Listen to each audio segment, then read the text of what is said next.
بسم اللہ الرحمن الرحیم۔ السلام علیکم۔ بنی اسرائیل میں ایک عابد شخص رہتا تھا جو دن رات عبادت میں مشغول رہتا تھا۔ اس کا نام جریح تھا۔ اس نے عبادت کے لیے ایک معبد خانہ تعمیر کیا ہوا تھا۔ ایک دن وہ نماز پڑھ رہا تھا کہ اس کی والدہ نے آ کر اس کو آواز دی، اے جریح، مجھ سے کلام کرو۔ مگر جریح نماز پڑھتا رہا اور دل ہی دل میں سوچنے لگا کہ اے اللہ، ایک طرف میری نماز اور دوسری طرف والدہ ہے، اب کیا کروں؟ نماز پڑھتا رہوں یا والدہ کی سنوں؟ پھر وہ نماز میں ہی مصروف رہا۔ والدہ نے جب دیکھا کہ جریح نماز میں لگا ہے، میری طرف تو توجہ ہی نہیں دے رہا، تو وہ چلی گئی۔ جب دوسرا دن ہوا تو پھر آئی، اتفاق سے اب بھی وہی معاملہ ہوا تو وہ لوٹ گئی۔ تیسرے دن بھی آئی تو اب بھی جریح کو نماز پڑھتے ہوئے پایا۔ اس نے آواز دے کر بلایا مگر جریح متوجہ نہ ہوا۔ پھر وہ ناراض ہو کر چلی گئی اور غصے میں آ کر بد دعا دی کہ اے جریح، تمہیں اس وقت تک موت نہ آئے جب تک تم کسی بدکار عورت کا منہ نہ دیکھ لو۔ اس کی دعا قبول ہو گئی۔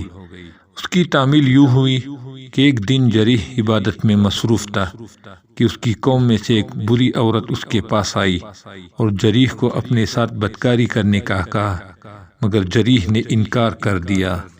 وہ عورت مایوس ہو کر چلی گئی اور ایک چرواہے سے جا کر اپنی خواہش کی تکمیل کروا لی، جس سے وہ حاملہ ہو گئی۔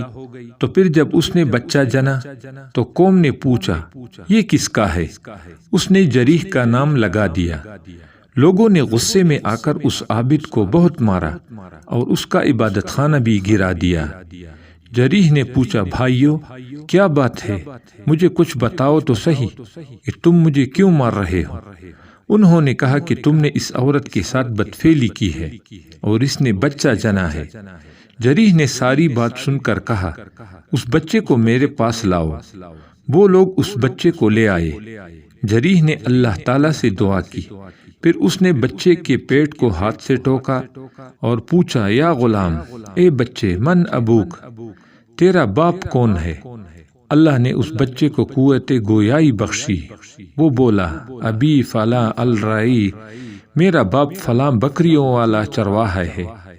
جریح کی یہ کرامت دیکھ کر لوگ بہت شرمندہ ہوئے اور جریح سے معافی مانگی اور پھر دریافت کرنے لگے کہ اب تم بتاؤ کہ تمہارا معبد خانہ سونے کا بنا دیں یا چاندی کا؟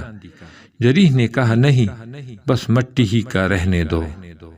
اللہ سبحانہ تعالیٰ سے دعا ہے وہ اللہ قریب ہم سب کو اپنے والدین کا فرما بردار بنائے۔ آمین ثم آمین۔